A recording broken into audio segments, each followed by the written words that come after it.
Multi-21, c'est... Yeah, multi-21. Amis de YouTube, bienvenue à vous aussi. Hop, le débriefing va être fait en même temps. Mon cher Louis, je te laisse commencer sur et bien sûr l'événement de la course finalement, c'est au premier tour, c'est cet accrochage entre Lewis Hamilton et Max Verstappen, parce que ton avis a été différent d'autres membres de la rédaction. On va expliquer un peu les différents points de vue. Alors je te laisse donner ton point de vue. Oui, il y a eu différents points de vue. Alors, les faits, sont les suivants, c'est que Hamilton et Verstappen sont partis vraiment dans un duel assez dantesque dès ce premier tour. Ils sont vraiment passés une bonne partie du premier tour à se dépasser, à être côte à côte, etc. Hamilton a vraiment tout tenté sur Verstappen jusqu'à cette arrivée dans Copse où Hamilton était un peu derrière et à l'intérieur du virage et où il est venu toucher la roue de Max Verstappen, ce qui a tout de suite évidemment déséquilibré sa voiture et l'a envoyé dans le décor à très haute vitesse. Alors, de mon côté, je pense quand même que la faute est à Lewis Hamilton. Pourquoi Alors, il y a plusieurs écoles, hein. Il y a ceux qui disent que c'est un incident de course, il y a ceux qui remettent même la faute sur Verstappen. De mon côté, c'est de la faute pour Hamilton. Pourquoi Parce que Verstappen laisse quand même suffisamment de place à l'intérieur pour passer au moins une voiture, peut-être même deux, mais en tout cas, lorsqu'on voit le moment du crash, il y a tout à fait la place pour Hamilton d'être à l'intérieur sans toucher Verstappen. Il n'y avait peut-être pas la place pour passer aussi vite que Verstappen à l'intérieur, mais il y avait la place pour passer. Donc pour moi, la faute, elle revient bien à Lewis Hamilton. Alors on peut discuter du fait que Verstappen a un peu poussé Hamilton dans la ligne droite, il l'a emmené vers les marbles, vers l'intérieur de la piste. Mais c'est le principe de défendre sa position, en fait, hein. C'est comme ça qu'on fait, hein. Oui, Donc pour moi, ça ne rentre pas en compte dans le jugement de ce qui s'est passé ensuite dans Cops. Et ce qui s'est passé, c'est simple, hein, c'est que Verstappen avait laissé de la place à l'intérieur et Hamilton est venu le toucher simplement parce qu'il n'a pas réussi à garder sa ligne. Et c'est aussi simple que ça. Donc pour moi, faute Hamilton. ouais, alors tes arguments, moi je les ai entendus et j'étais au départ, pour être très honnête, sur un fait de course. Et finalement, pendant les trois quarts d'heure de drapeau rouge qu'on a eu quasiment, j'ai regardé tous les on-board plusieurs fois. Et il est vrai que Lewis Hamilton étant dans une position à l'intérieur sur un côté sale de la piste, il aurait dû anticiper pour moi le fait que Max Verstappen sur la bonne trajectoire allait prendre une trajectoire assez ouverte, une trajectoire assez normale. Et lui ne pouvait pas serrer autant. Il aurait dû donc beaucoup plus lâcher que ce qu'il a fait. Il n'a pas assez lâché et il a voulu tout de même passer puisqu'il savait que s'il laissait Verstappen devant à ce moment-là, bah, c'était terminé, hein, parce qu'après, dans les S de Beckett, la Red Bull lui aurait mis 4 dixièmes en 5 virages, donc c'était fini. Et donc, Lewis Hamilton a tenté coûte que coûte de passer et c'est pour ça que je te rejoins. Pour moi, c'est faute à Lewis Hamilton. C'est d'ailleurs ce qu'ont jugé les commissaires de piste. On reviendra d'ailleurs sur cet épisode avec les communications radio parce que c'est assez spécial ce qui s'est passé. Mais voilà, pour moi, c'est faute Lewis Hamilton aussi. Après, d'autres membres de la rédaction, notamment Aurélien, ont remis la faute sur Max Verstappen plutôt que sur Lewis Hamilton, disant que Max Verstappen avait dans un premier temps tassé à l'intérieur avant de revenir à l'extérieur pas suffisamment pour laisser la place à Lewis Hamilton, que Lewis Hamilton étant dans les marbles ne pouvait pas faire grand chose de la situation. C'est une position qu'on entend, il faut le dire. Voilà, ça s'entend. Après, pour moi, tout ce que fait Verstappen de mal dans la situation, entre guillemets, n'empêche pas Hamilton au dernier moment de lever le pied.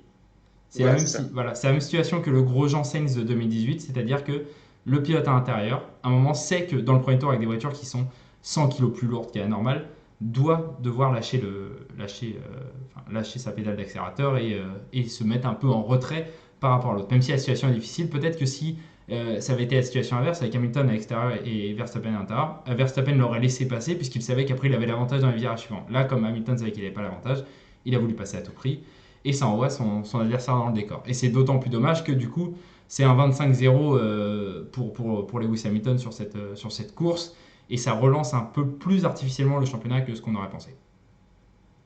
Oui, en plus, enfin, je suis 100% d'accord avec toi. Effectivement, il y a ces marbles dont tu en as parlé. Mais Lewis Hamilton, il est quand même 7 fois champion du monde. Il sait maîtriser sa voiture. Et il est quand même censé savoir jauger si ça va passer ou pas. Et là, il aurait dû voir que ça pouvait pas passer, quoi. Donc, c'est ce que je lui reproche. Mais effectivement, ça relance le championnat de manière un peu artificielle parce que on a l'impression que Hamilton n'aurait pas dû reprendre 25 points d'un coup, 25 points secs à Verstappen qui, pour la deuxième fois, abandonne beaucoup de points. cette fois-ci face à Hamilton. Il avait abandonné beaucoup de points. Pas de sa faute de nouveau à Bakou, il n'y a pas si longtemps que ça, à cause des pneus. Ça commence à faire beaucoup. Et si Hamilton est champion avec 25 ou 30 points d'avance, on pourra se poser des questions quand même sur qui est le champion le plus légitime cette année. Effectivement, ouais. Du coup, avant de continuer sur le site du Grand Prix, on va revenir un peu sur ce qui s'est passé durant ce drapeau rouge, puisqu'on a eu beaucoup de communication entre différents membres enfin, je sais pas comment dire, les membres les plus importants de l'équipe Red Bull, les membres les plus importants de l'équipe Mercedes, venir s'exprimer auprès de Michael Masi sur leur point de vue sur la situation. On a même entendu Toto Wolff dire qu'il avait envoyé un email à Michael Masi sur la situation, ce qui est très étrange, puisque Michael Masi n'a aucun pouvoir sur les pénalités en course. En fait, c'est les quatre commissaires de course qui attribuent les pénalités. Alors, j'ai plus leur nom pour ce week-end. Il me semblait qu'il y avait Emmanuel Pirot, mais j'ai plus le nom des trois autres. Je sais pas si tu les as. J'ai complètement oublié. Mais on a vu beaucoup de personnes de Red Bull et de Mercedes venir se plaindre auprès de Michael Masi, dont ce n'est pas leur rôle, et c'était assez lunaire de les voir à la radio donner leur point de vue à quelqu'un qui ne pouvait rien faire sur la situation. Enfin, il y avait un sacré décalage quand même. Donc c'est pour préciser, voilà, Michael Masi n'est pas l'arbitre de la F1. Et donc, lorsque vous entendez des gens se plaindre à ses oreilles, c'est soit politiquement pour se plaindre aux oreilles des commissaires, puisqu'il n'y a pas de radio directe, soit pour exprimer leur ressenti en direct à la radio devant tout le monde. C'est plus pour ça.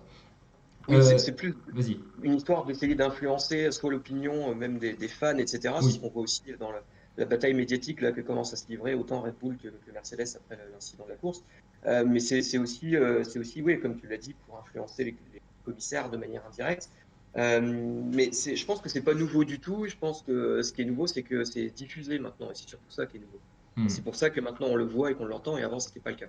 Ça fait quelques courses seulement qu'on voit ça.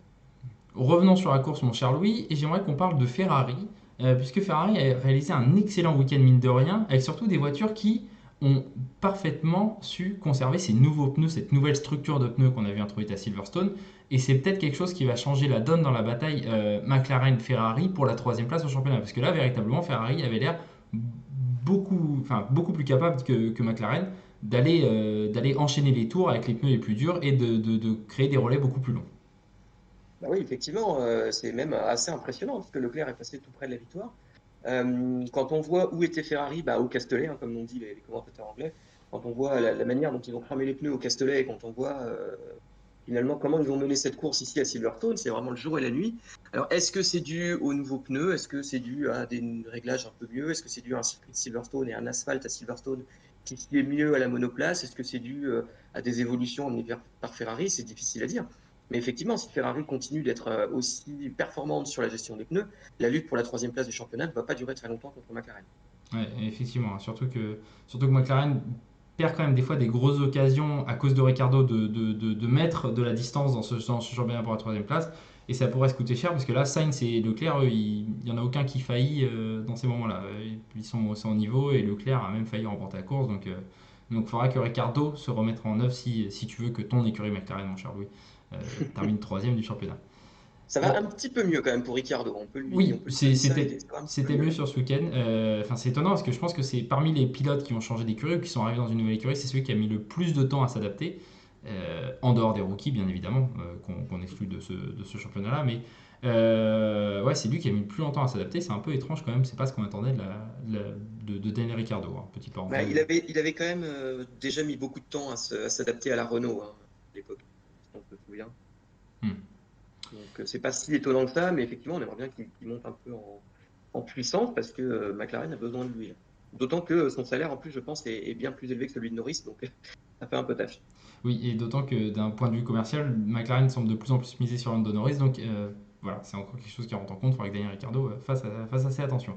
On a parlé du coup des écuries de front gris, de front of the gris, j'arrive pas à le dire en français. La bataille pour la troisième place.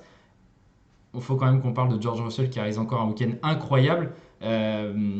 Parlons-en honnêtement. Est-ce que Mercedes peut faire autrement que le signer pour 2022? Comment ils peuvent faire? Parce que là, plus les jours passent, plus les déclarations d'Helmut Marko se font pressantes, plus George Russell lui-même commence à faire des déclarations. Comment peut faire Mercedes pour ne pas envisager de signer ce mec-là en 2022, sachant qu'il va faire 2 Q3 de suite? Enfin, c'est énorme. Ouais, c'est énorme ce qu'il fait avec la Williams. Alors, est-ce que le vrai niveau de la Williams, finalement, c'est celui de Latifi ou est-ce que c'est celui de Russell? Bon, on peut se poser la question aussi, mais Oui. c'est quand même assez impressionnant ce qu'il fait. Quand on voit d'ailleurs la plupart des pilotes qui l'encensent, bon, on se dit qu'ils savent de quoi ils parlent et potentiellement il est très très bon. Effectivement, il y a eu des déclarations d'Helmut Marko. Alors, on ne sait pas trop ce qu'il fait là-dessus, Helmut. Franchement, on sait très bien qu'ils ne vont pas aller débaucher Russell. Donc, je pense qu'ils mettent un peu la pression sur McLaren. Ça fait partie de ce jeu psychologique qui se met en place entre les deux équipes qui se battent pour le titre. C'est un peu curieux, mais effectivement, il y a des déclarations de Russell, il y a des déclarations d'Hamilton, il y a des déclarations d'un peu tout le monde. Il y a même des déclarations de Bottas où il nous dit que finalement, ça ne lui dérangerait pas tant que ça de retourner chez Williams, ce genre de choses. Donc effectivement, quand on voit les déclarations de tout le monde, si c'est pas fait, en tout cas, ça semble être en bonne voie. Et effectivement, ça semblerait être le choix le plus raisonnable pour Mercedes parce qu'il a l'air excellent ce Russell. Maintenant, on sait que Toto Wolff, il a perdu beaucoup de cheveux à l'époque avec Rosberg et Hamilton et il n'a pas forcément envie de revivre la même chose. Cela étant dit, ce serait peut-être, de ce point de vue, en tout cas, ce serait peut-être pas forcément une très bonne idée de mettre Russell dans la Mercedes. Mais nous, en tout cas, on a vraiment envie de le voir dans la Mercedes. Oui, et puis imaginons qu'on se fasse une projection sur le règlement 2022 nous permet d'avoir les 10 écuries au même niveau. Tu as envie d'avoir dans ta voiture deux pilotes capables d'aller chercher la victoire plutôt qu'un pilote capable d'aller chercher la victoire et un autre capable d'aller chercher les top 10.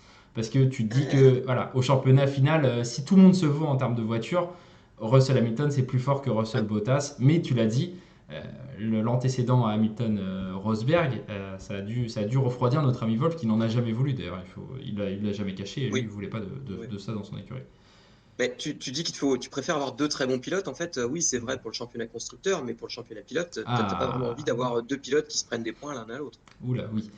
Avant de passer au flop d'or, on rappelle que les qualifications sprint, enfin ce sprint, Louis en a fait un article qui est disponible sur mute71.fr.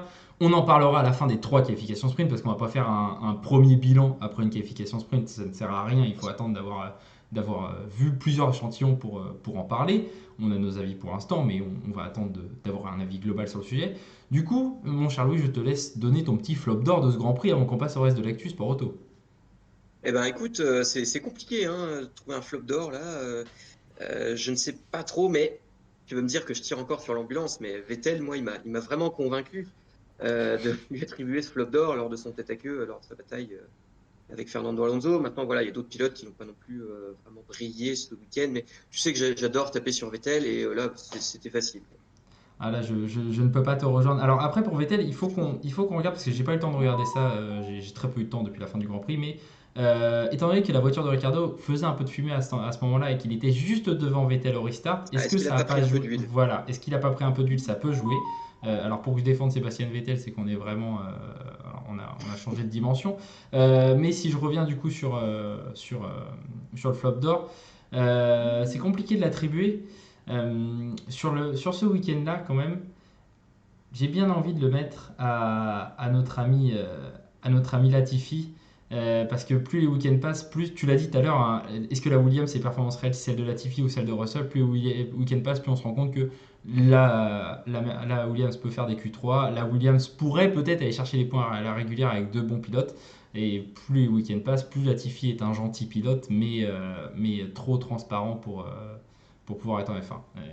Et bon, je le prends parce que je ne veux pas taper sur les deux mêmes à chaque fois, mais ouais, Oui, non, mais je te rejoins, je te rejoins. c'est voilà, C'est vrai que Latifi est parfaitement transparent et même on commence à se demander si c'est sûr que la famille Latifi apporte beaucoup d'argent dans cette écurie Williams, mais finalement, est-ce que Dorilton Capital, qui est capable d'amener aussi beaucoup d'argent, ne va pas préférer un meilleur pilote à un moment ou à un autre? Et on ajoutera que certains pilotes commencent à être dans la discussion de Williams pour 2022, notamment Bottas et Hülkenberg. Et si, comme tu l'as dit, Darlington Capital a les fonds nécessaires pour faire vivre Williams, surtout avec les budgets capés qui vont arriver où il y aura besoin de moins dépenser d'argent, est-ce que Latifi va rester? Ça reste à voir. Peut-être pour 2022, Et, mais après, bon, c'est pas sûr. et- et d'autant que tu as cité Bottas et Hülkenberg, mais il y a un jeune pilote dans l'académie Williams là, qui est peut-être bien parti pour avoir sa super licence cette année. C'est un certain Dan Ticktum, je ne sais pas si tu en as entendu parler, mais On va il est en assez parler tout de prometteur. suite. On clôt la partie Grand Prix de Formule 1.